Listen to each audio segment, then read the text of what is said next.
তাই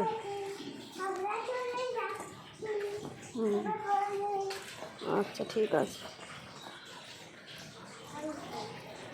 আর এটা হচ্ছে আমাদের শর্টকাটের রাস্তা, বাগান দিয়ে যখন আমরা ফিরি এটা হচ্ছে সবথেকে সুবিধা, তাড়াতাড়ি এখান থেকে ফেরা যায়।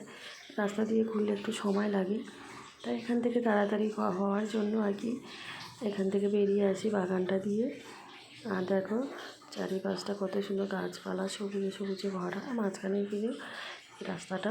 আর এটা হচ্ছে আমাদের বাড়ির গলিটা, ড্রেনটা পেরোলেই আমাদের বাড়ি। আর ওই সামনে দিয়ে যে রাস্তাটা আসছে ওটা দিয়ে আসলে অনেকটা ঘুরতে হয়, তাই জন্য এই বাগান থেকে আমরা শর্টকাট নেওয়ার জন্য এখান থেকে বেরিয়ে আসি। আর দেখো তোমাদের সাথে কথা বলতে বলতে প্রায় বাড়ির কাছে এসেও গেলাম।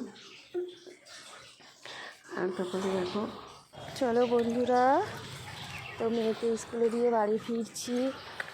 আর এখন বাজে হচ্ছে 7:15, ওকে স্কুলে ঢুকিয়ে দিয়েছি। আজকে আবার স্কুলে ঢুকতে দেয়নি গার্জেনদের, বাচ্চাদের হাতে ব্যাগ দিয়ে ভেতরে ঢুকিয়ে নিয়েছে। ওরা বললো বড় হচ্ছে শিখতে হবে, তো তাই জন্য আরও তাড়াতাড়ি বাড়ি ফিরে গেলাম। তো মেয়েদের তো এবারে কাজই শেষ নেই, ঘরে গিয়ে প্রচুর কাজ আছে, রান্না করব।